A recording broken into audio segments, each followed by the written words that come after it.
So it's really an honor for me to be back here again, to be talking about New Year, the New Year and New Year goals, or goals in general, really. And also Happy Chinese New Year. So it's very timely that if you missed the whole excitement about setting goals in January, we have a new year that's starting today, which is the Lunar New Year. So Happy Chinese New Year for anyone that's celebrating. And I want to talk a little bit today about setting priorities and how to set goals and balance that around your work life and your personal life. And I see we have 49 participants. I'm so honored that you've taken time out of your day for this subject. One, to listen to me talk about it, but also to focus on your own health. It's incredibly important, and I think it's testament to how important it's becoming for everyone. So who made New Year's resolutions this year? A show of hands. Did anybody make any resolutions? If you did, congratulations. And I know in the last few years, like it feels a bit icky. It feels a bit too commercial, because often when people say make New Year's resolutions, people are trying to sell to us. They're trying to sell gym memberships or food plans or whatever it might be. And that can feel a little frustrating, because nobody likes to really be sold to in that way. But yet we always strive for self-improvement and to make changes in our life and things like this.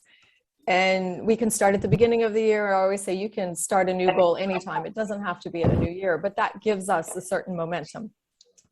And why do we make them? So New Year resolutions or plans or goals started even back in Babylonian times. And also the Chinese have been doing it for about just as long as well with their Lunar New Year. In Mesopotamia, they celebrated the New Year around March. This was after they planted their crops. And then there would be big celebrations. And then looking ahead, looking forward, they celebrated a new year.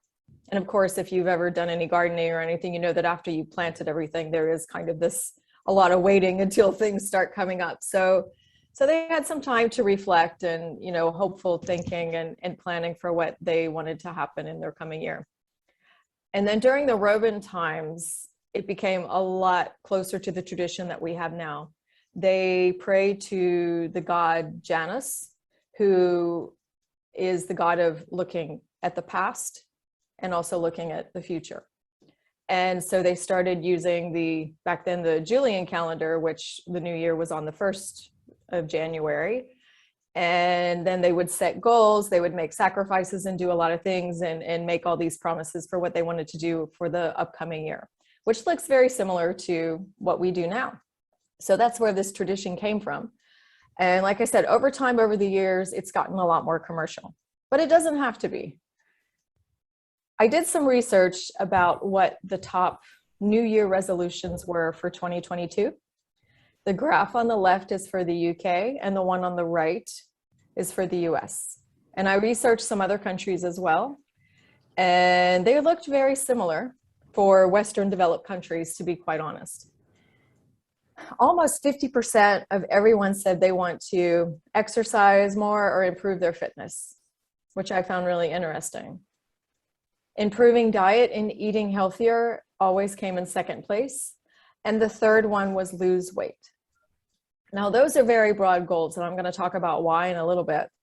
The one thing that I did find in the research, and I didn't put every single graph up here, but the further east you go, the more inward the goals look, meaning it's not so much about the fitness or the way that you're looking or how much you're weighing. I love that in Japan, the top New Year goal was to read more books. I love that. Or in the East, often it's to spend more time with family, to learn a new skill, or sometimes to focus on their career. So it's quite different than the way that we're celebrating here. And I think in Dubai, because we have so many different cultures, I think we might have a nice mix of this. But honest to say, based through my experience and my work, we more resemble these graphs that you see up here. When I say we, I say in the UAE, people want to exercise more, get healthier, or lose weight. But there are also a lot of people that want to spend more time with family or save more money or learn a new skill as well. So today I'm going to talk about why so many of us don't achieve goals. And it's not because it's not necessarily anything to do with you personally, but there's a lot of factors that go into it. I'm going to share with you the best way to set a goal that you can really stick to. It's not like Nike says, just do it. That'll get you only so far. And it's good some days you may have to motivate yourself that way, but that's not going to really be long-lasting goal achievement. And the biggest thing that holds you back from sticking to your health goals and achieving them. So who might this message be for? Men and women that want to achieve optimal health, which I think that's why you're all here, and you want that work-life balance. And I was happy to see with the names on the screen that we kind of have a nice 50-50 mix of men and women. So I'm glad to see everyone looking after their health.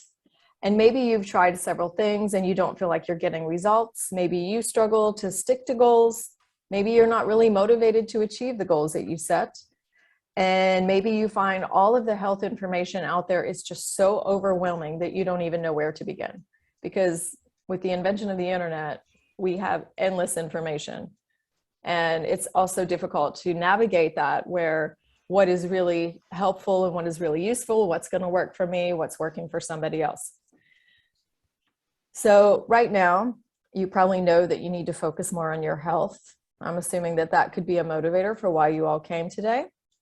You're ready to take control of your health. Enough Netflixing through the pandemic, which I know we've all done our share of probably, and that's a great way to pass the time when, you know, unfortunately, if you've had COVID and not felt well, or I know after my vaccine, when I was feeling really sluggish, I binged as well.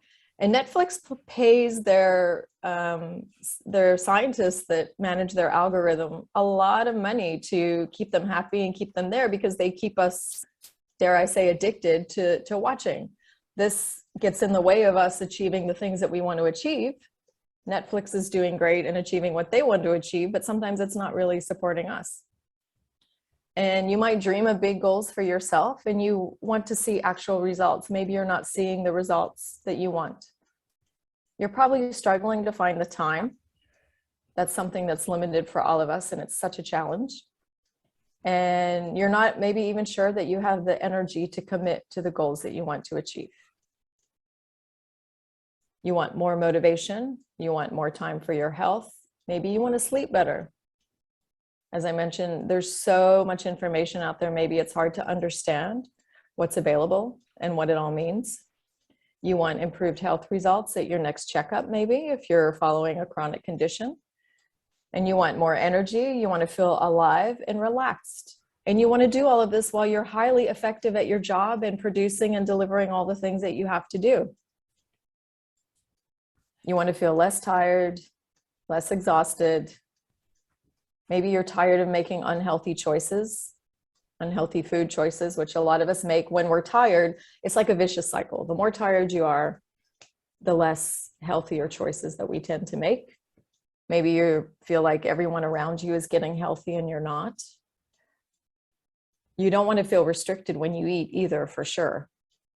And you don't really want overwhelm and stress in your life. And I keep going back to health and food and these things because of the top goals that people tend to lean toward. So that's why I'm talking about those. But what is your ultimate goal really? You want to feel great. You want to have more energy. You want more confidence. You want healthy habits that support you to become the best version of yourself. Not the best version of anyone else, of yourself, because everyone is on their own health path, on their own health journey, whatever that looks like for you. Being my ultimate healthy best version of myself is going to look very different from any of you on here. We're all going to have a very different health vision. There may be some areas where it crosses over. And of course we might say, "Ooh, I want to have more energy," but what does having more energy mean for you? I want to be happy. What does me happy? Who doesn't want to be happy? Everybody wants to feel happy, but that might look like something very different. And who am I to be talking to you about this, by the way? My name is Pam Durant. I'm a certified health and wellness and lifestyle medicine coach. and I'm the founder of a company called Diapoint. I'm a member of the Institute of Coaching, and I'm currently finalizing a certification continuing education in mindful eating, which is another very exciting topic. And hopefully I can come back and talk about that in the future. I started Diapoint in about 2016. I left the corporate world. I was like you all, working in large companies. I was a healthcare consultant. I'd worked in healthcare all my life. And I always say I used to think I was a healthcare expert until my young son got diagnosed with type 1 diabetes at 20 months old. He just turned 14 last Saturday. And I'm happy to say he's doing well and he's managing it. But this really changed and showed me that everything I ever thought about health was not exactly what I was taught, and it was very different. And this isn't a kind of condition that you can just go and eat your way out of or go and do on your own, but it was looking at health holistically and not just through food. Of course, food has a lot to do with diabetes and how you manage it, but I learned a lot. I also learned a lot about myself on this journey. I've always been interested in health and wellness. My parents were organic gardening before people even understood what that was. One of my first childhood memories was sitting in my father's garden and picking off raw beans from the plant and eating them. And they've always been into health and fitness and living well. So I grew up with this lifestyle, but it wasn't until I found myself in a very challenging position that I became very sick. I was struggling I changed my position at work, but I was still struggling to manage my son's diabetes and stay healthy and focus on my job and perform at the level that I was performing at. I got pneumonia for 3 years in a row, not viral. It was just from getting tired and run down. And that's when I knew that something had to change. And so that's when I started looking more deeper into my health instead of just the general things that I was doing at the time. And I've helped a lot of other people do this. I do a lot of workshops. As I mentioned, I have a company, Diapoint. We support people that have diabetes through e-commerce, but we also have coaching and a lot of support in health and wellness in that space. But everybody should be eating healthy and everybody needs support in their health and wellness. So we go above and beyond supporting people with diabetes as well. So enough about me, because I'm here to talk about you and your goals, and that's what we want to discuss today. So what is the biggest thing that holds you back from sticking to your health goals and achieving them? So you might have raised a red flag if maybe you're feeling overwhelmed by the goals that are in front of you. You're not sure if the goal is even meaningful to you anymore. Statistically, at least 50% of all people that make New Year's resolutions a few weeks later aren't even sure why that they chose that in the first place. Oops, I apologize. I jumped too soon. Got to go back here. So that statistically, they're not sure why they chose that goal in the first place. Maybe it's because you were with people and everybody was talking about similar things and you chose it, or maybe you saw something and you thought, wow, that might be a good idea for me. But the excitement of a new goal can wear off very quickly if it's not meaningful for you. And maybe you're just not even sure where to start, because usually we pick big, lofty goals. Probably all of you here today are ambitious and very capable. And I'm sure that the goals that you've selected are not easy. Sometimes we feel like we have to put it on pause. We say, oh, after I finish this project, I'm going to achieve that goal. I'll start my exercise program in 3 weeks. Or maybe you just scrap the whole idea because you're like, I'm never going to do this. I'm never going to have time. I'm not going to do it. And but you do know that if you keep doing what you're doing, you're not going to improve your health or well-being in, say, 6 months. And the thought of that makes you feel really miserable. So what can you do? So the biggest thing that holds you back is because you're not doing things that bring you joy. I was coaching a client earlier today before this call, and she was talking about a goal that she had selected that she wanted to achieve. And she's like, yeah, you know, all of these things that you're supposed to do. I said, why are you doing it if you're supposed to do it? And it wasn't detrimental to her health. It wasn't, if she did or didn't do it, like she wasn't going to die. It was just something that she felt that we are supposed to do in our daily routine. I said, do you enjoy doing that? She said, no. I said, then why are you doing it? Because that's what we're told. But who's telling you that you have to do this? So sometimes we see things, like I said, all the messages that are coming to us, and this is like great marketing as well with our New Year goals or any kind of goal, we feel like we have to do it because that's just what we're supposed to do. So I always tell people, make sure that you're picking goals that are meaningful for you, and you should have a sense of joy and feel really happy and excited about it. Even on the days when it's hard to do the thing to get you closer to your goal or your vision, you're still going to enjoy it. I often use running as an example because it's very kind of simplistic, and you either love running or you don't. And somehow over time, I started to love running. And over a few weeks ago, when it was really raining and cold, Dubai cold and windy here, and I needed to go out and go for a run because I'm going to hopefully run the RAC half marathon this month. And I needed to go run. It was time for my long run. The weather was horrible. I didn't really want to do it. I didn't really like it, but I could still find the joy in showing up for the days when it was hard. And that's when you know that you've picked the right goal for you, because you're still excited about it, even on the hard days. You need a clear plan and an outline for it. Back to my running analogy, there's a training plan. You won't necessarily have all the answers, and it doesn't have to be perfect.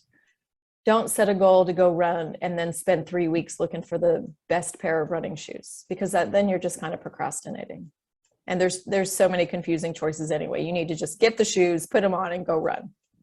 Have a clear plan though. Have an idea where you want to go. If you're traveling and you're going on holiday somewhere, and let's say you're on a road trip, so you need to kind of know where you're going on the map to get to your destination. You might detour and visit nice little places on the way, or maybe you get lost, and that's okay too. But you need a plan. Having an accountability partner or coach is really helpful. It's not a must, but it can be quite a lonely journey, especially achieving a hard goal. And then sharing those difficult challenges and those difficult things with someone can make it easier. It's much easier to offload that onto someone or with someone than it is to do it by yourself. And not every day is perfect.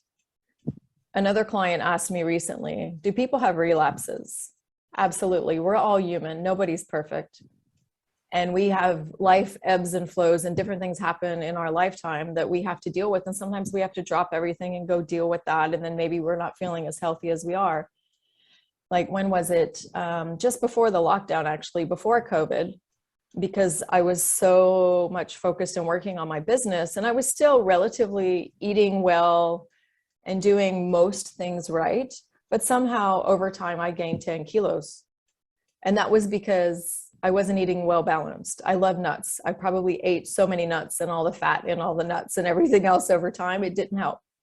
So even though we might be doing things healthy, it's maybe never as healthy as it can be. So my point in sharing that with you is that sometimes life happens and we get busy and things happen. So it's not going to always be perfect.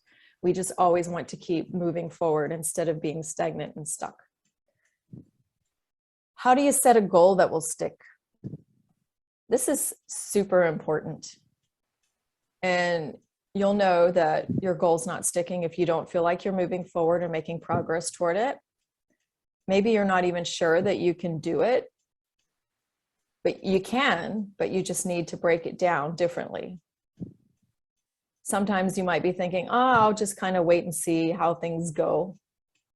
But if you do that, you're not really fully committing. Or there might be other things getting in the way of achieving what you want. You come home from work, you need to finish that project, you need to get your kids to bed, or you need to feed them before you get them to bed, and then life goes on, and then all these other things happen and you feel overwhelmed.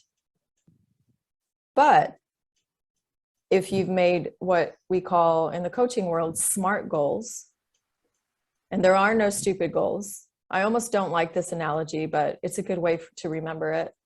It should be specific, it should be measurable, it should be attainable, it should be realistic or relevant, and it must be time-based. And what do I mean by that?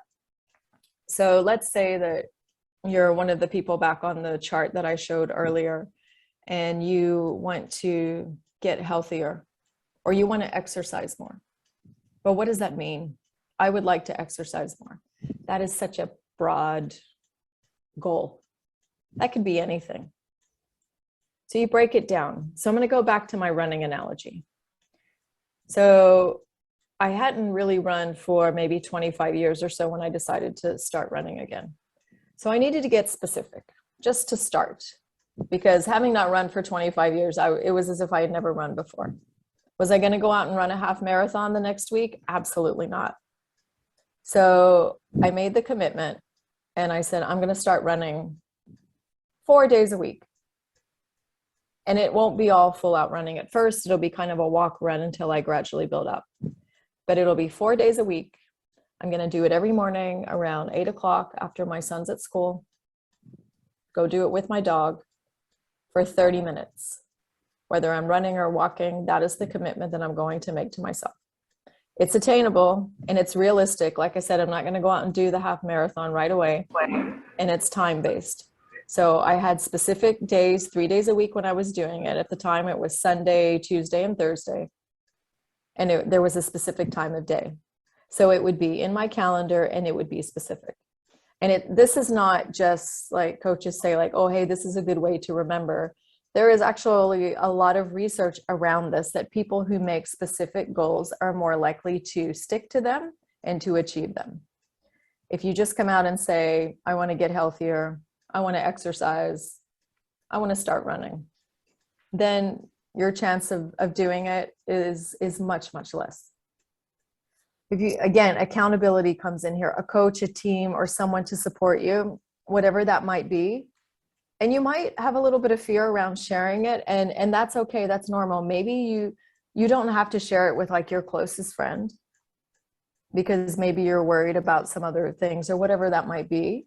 But maybe you want to go, if it's running, go join a running club and share that joy with other people that are running. You can get a coach, of course, but find an accountability partner that shares the same interest as you or will support your interest. And give yourself a gold star if you're already doing this and you're making progress on your New Year goals. So, and those are the main thing about setting goals. And ironically, when I started doing this research about New Year goals, what I did was I had a webinar last month, and a lot of the things that came up as the most common goals were some of the things that I had talked about in my previous webinar. So as an added kind of bonus today, I'm going to talk a little bit about that. What about the most common goals? What about those? So here's a few tips that will help you if you fall into those categories. What is the best diet? People always ask me that a lot, and I'm sure that you've come across it. People are very passionate about this topic too. Have you ever had like somebody lean in and like really either criticize what you were eating or criticize the way you were eating, or telling you that their way was the absolute best way to eat? I had it happen again just last week, and I'm always surprised every time it happens. It feels a little bit aggressive sometimes. The best diet is the one that works for you, of course, because we're all different. People sometimes have different health issues, health challenges. Maybe you're dealing with a thyroid condition, and so you need to avoid certain foods, and you can't have like kale smoothies all the time. But maybe for somebody else, kale smoothies really works. The best diet is to avoid processed foods and eliminate as much junk food as possible from your life. Now, I have chocolate in my refrigerator, guilty, and I'm not going to give up my love of chocolate, but I pick the darkest chocolate that I can find that's healthy and not loaded with sugar and other ingredients. And on processed food, the research is now coming out. It doesn't matter if it's processed animal products or a lot of the processed vegetarian foods. those are just as bad for us because they're not natural, whole grain, whole plant ingredients. So the science is starting to show us that just because you maybe make a vegetarian selection, it can be just as bad because it's full of food coloring and all these other ingredients and numbers and letters, and we don't know what they mean. So when you're making your food choices, less is more. If there's an ingredient on the package that you don't understand, or too many ingredients that you don't understand, then that may not be the best choice. If you have the one off, it's not going to put you down in a downward spiral of unhealthiness. Like, we are surrounded by junk food. And there's a whole nother presentation I could do around how those ultra processed foods are marketed to us. And the research also is showing that they are just as addictive, if not more addictive than cigarettes. Yes, the companies have labs where they work on the crunch of the potato chip or the crisp. They're working on the taste, the saltiness. They have it down to a science, so they keep us addicted. So you want to work toward a plant-based diet. That means most of your plate should be filled with whole plants, not plant substitutes. Eliminate, and we all know this, eliminate excess amounts of soda, alcohol, and caffeine. On caffeine, it's kind of like 50-50. One day you'll read it's bad for you, the next day not. I love coffee. I have 2 cups a day and then I kind of stop after that. Or if I really want another one, I'll go for decaf. And then I might have green tea, which also has caffeine in it, but green tea has a lot of benefits. So just pick and choose your caffeine wisely so it works for you. You don't want to be having so much that it's affecting your sleep or affecting your performance, because it can make it really difficult to focus. Red flag. If you follow the latest diet trends on social media, that could be problematic. There's a lot of people with good intentions. Like I said, people are very passionate about diet.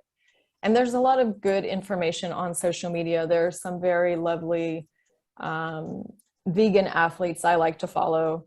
I'm not saying everyone should become vegan, but I'm fascinated by people that do these extreme Ironman ultra challenges and they live a vegan lifestyle. I think it's fantastic. I learn a lot from them. I don't think I'm ever going to become vegan. I don't personally like meat. That's another thing. For example, keto. If you're into keto, okay, the research on that is not looking really positive, but if you feel that works for you and your doctor says that is okay for you, and all of your blood work is coming back and everything looks good and your cholesterol is great, then good. Maybe you found something that works for you, but it won't work for everyone else. But if you hate meat, then keto is probably not for you, for example. If you order more than you cook, and I think all of us that are working, we probably do that, especially if you're based in Dubai or the UAE. It's so convenient sometimes just to do it. And sometimes we do it. Try to make healthy choices, but it's always good to try to cook things. You don't have to cook something new every night. Maybe you can kind of plan it out. There's a few salads or different things that you can make throughout the week. Try not to stock your kitchen with unhealthy food. Stock it with fresh ingredients. I can't keep crisps or potato chips, as we call them in the US, in my kitchen because I'll just eat them all. I love them. I grew up in Texas, especially like Mexican tortilla chips. Love it. I'll eat them all. So I only buy it from time to time. I don't keep it at home. And I keep my kitchen stocked with fresh ingredients, which I can order from the internet. It's so easy. And we have so many choices like that we can do. So we don't have as many excuses like, oh, I don't have time to go out and actually shop for it, which it is fun to do. If you can make the time to do it, that in itself can be a beautiful thing. But if you feel pressed for time, then order it and don't order the bad stuff. Other things that you can do, the number one thing that you can do that might even be more important than what we're eating is sleeping. You should get 7 to 9 hours of uninterrupted sleep daily. Now, I know this is very difficult, especially if you're a parent with small children, or if you have a child with a chronic condition. Speaking from experience, I can tell you that did not really happen.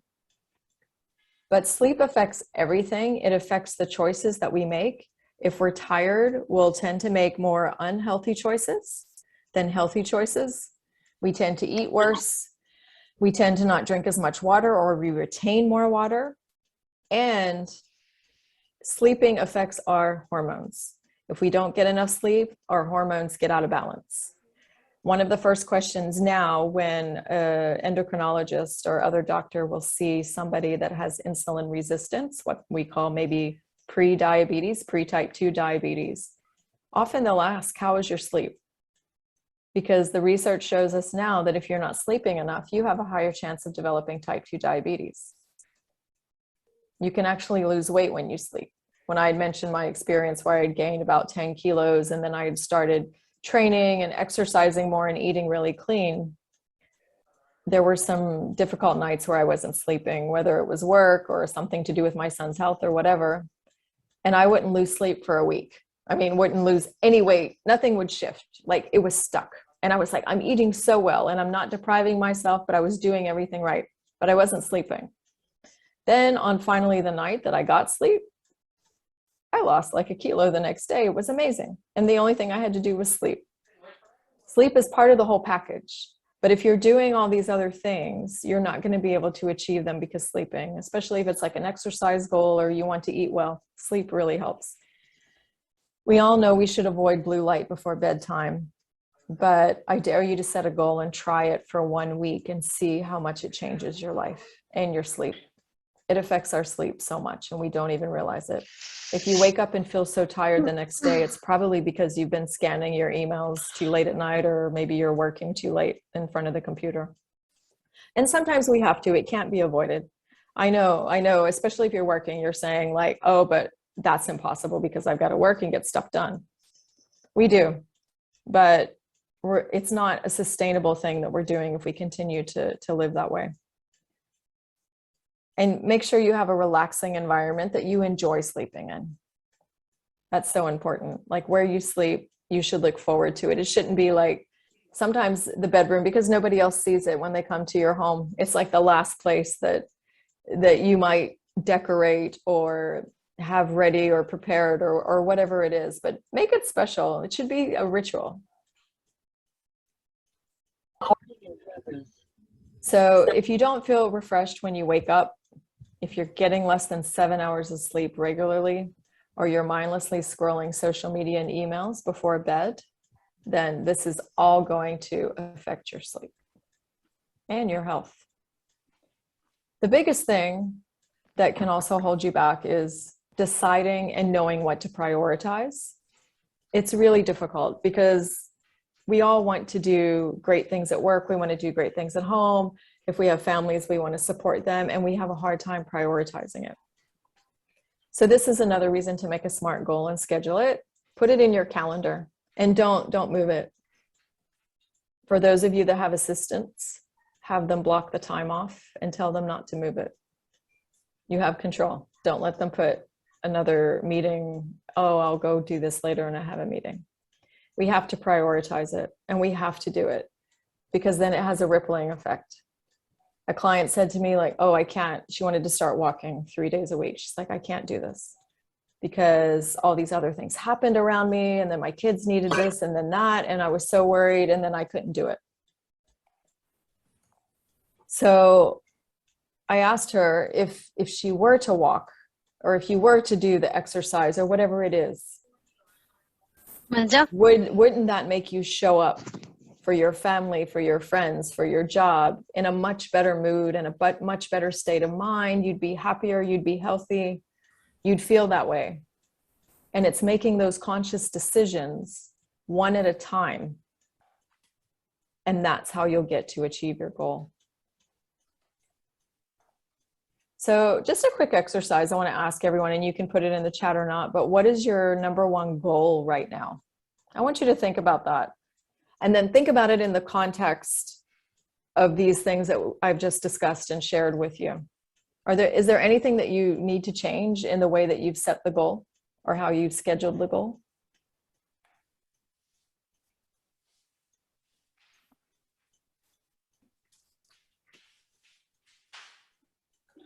Or if you have any questions, feel free to ask. Hi Pam, just want to say a big thank you from us in AES for a fantastic presentation. You know, we always value your time here at AES, and you always give a very interesting presentation. So it was really, really nice to listen to you. I think it's a real testament to you that we've had over 150 people on the webinar today joining. So obviously, even though many of us may have not stuck to our goals, certainly I think a lot of people strive to make goals. And I think probably with COVID still being quite prevalent, it's probably been quite a challenge for people. And just while we wait on some questions to come into the text box, the chat box, if anybody does have any questions, if you don't mind just writing them into the text box, and then I will pass them on to Pam. Yeah, and while we're waiting for any questions, one thing I want to say about COVID is it's here. We thought it would be short-lived and it would disappear. And it's one thing if we're really sick and not feeling well and we need doctors and medical attention. But if we've had to isolate at home and we can't get out, we can't do things, we can still try to be as healthy as possible within the context of where we are at that moment. Oftentimes we're like, oh, okay, because, you know, of COVID or because of something else. And those things are always going to be there now. It doesn't seem like COVID's not, it seems to be getting milder depending on which research you read, but it's not going to be eradicated necessarily anytime soon, it seems. So we need to learn how to live with those challenges in our life and work our goals into it.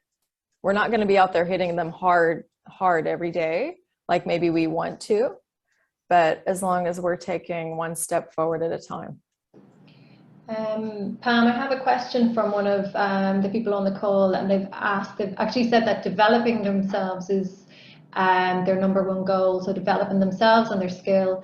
Are you able to share your Instagram or some information on Diapoint? I can certainly share it, but have you got a slide? Yeah, absolutely. Actually, if you can see this last and final slide at the bottom of the slide, if you can see, there is my email, and then there's also the Diapoint that's Instagram social handle also. So at Diapoint.me, that's our social in English. We have in Arabic as well. Oh wait, sorry, that was going to direct message for some reason. Okay. And also at Diapoint Arabia. Just to let people know also, if anybody would like to have the recording from today's session, just to drop me an email. I will put my email address in the text box also. And I have a question. Can you give some tips to follow before going to bed to get sound sleep? This is a really excellent question. And everyone is different. Everyone's life is different. Some people have kids, some don't. So sometimes rituals can be tricky. One thing that I can say is don't sit in front of the TV. Try not to open the TV unless you're really going there to mindfully watch something. But if it's something that you run the risk of binging and watching too many episodes, then it's going to make you sleep late or fall asleep on the couch, then don't do it. Like I don't want to say make it a sacred space, but for all of us working in front of the TV and doing all this stuff, we've all started doing it. And that's one of the biggest pitfalls, is that we're in front of the TV or we're scrolling through our telephones. So too much blue light. We should try to get off our phones and our devices an hour or more. The longer, the better, before we go to sleep. Exercising regularly, no matter what time of day that is, will help you sleep. Some people get really energized by exercising at the end of the day. So some people, it just depends on your personal body and also your schedule, what your preference is. But regular exercise helps us sleep better. It helps us get into a rhythm, and we sleep much more sound. Also, some people like to make it really a nice ritual. Some people will read before going to bed, something that they enjoy. Some people like to have an herbal tea. Something like chamomile is quite relaxing. So those kind of, maybe not drinking like a coffee or something that will like wake you up if it's got caffeine in it, but something like an herbal tea, like a chamomile, that will make you calm is a nice thing to have in the evening to wind down. Now that the weather is nice, You can maybe open a window. If you're in an apartment, if you're able to open a window and just kind of take in some fresh air, look outside. If you have the space where you can walk outside, and if you're further and far enough away from the city, like Business Bay, it's really too well lit, but you can even see the stars now that the weather is so clean. So those are just a few things, if that helps. And Pam, you just mentioned something earlier about accountability, which I think was a really important point. You know, having somebody that is a support person to you or somebody that you're accountable to. I know here in AES we actually do an accountability document, and that really helps us reflect and establish our goals for the year, and we share that with our team, with our colleagues, and it just gives a sense of camaraderie and support. Have you anything more just to say about the accountability part of that? I think might be really helpful for people. Yeah, that's amazing. I love that you do that. I think that's really great because also not only for accountability, it builds rapport in the office. I'm a huge Brene Brown fan, and what she was talking about once in one of her podcast episodes was how on her team that sometimes she circles back to people, or someone on her team where if you're in a meeting or something and you can pick up and feel like how people are feeling, it's good to circle back with people and check in with them if you find someone's being more quiet than usual, or just you understand when your colleagues might be off, and just kind of circle back and say, hey, how are you doing? And because you've declared your goals to each other and you're holding each other accountable, it doesn't hurt to go and check in with your friends at work and say, hey, how is that goal going for you? What are you doing? What's difficult about it? What's challenging? And then that also opens it up for you to share what's happening with your goals as well. And then you're more accountable to each other. And then you find probably synergies where you can even support each other in more deeply meaningful ways than you were doing by just writing it down and declaring it. Yeah, this is the first time we've done it, Pam, so it certainly was a challenge, but something I think has been really helpful, especially because of COVID, and I think things have been difficult for a lot of people. So just having that support network and real reflection, because I think a lot of us, we don't really take the time to reflect a lot. We're so busy in our lives, in personal and work, and really just taking the time to, as you mentioned earlier, what is your priority, what's important to you. So there's a lot of value in that. So yeah, really appreciate that. Also, writing it down is a great way as well. Write down not necessarily the goals in like a to-do list, but you can even write down how you felt about it, how it went that day, and you'll notice trends, you'll notice patterns. And then also for the accountability exercise at work, maybe have like a quarterly or a monthly check-in. That would be a lot of fun too. People can share their lessons learned with each other. Yeah, that's one we'll certainly put forward, I think. And Pam, I don't know if you can see any more questions in the text box there that have been sent to you, or? See, no, I don't think I have any. But if you have any after, please feel free to reach out or send them through Catherine. I'm happy to answer any questions about anything pretty much. Yeah. I've put up my email address in the text box also. If anybody would like to have the recording, you can go directly through your HR or come directly to myself here in AES. I'll be more than happy to share Pam's details about Diapoint, and also her email and the recording today. So Pam, thank you so much for being with us today. As you can see, it's obviously a very important topic, and happy Chinese New Year as well. Thank you. The pleasure was all mine, really. I am so happy to see all of you here today, because it's not about you showing up for this presentation, but showing up for yourselves and the things that you want to do. I think that is just always a wonderful thing. So thank you so much, and I wish you much luck throughout the rest of the year. Thanks so much, Pam. Thank you. Take care, everybody. Thank you. Bye.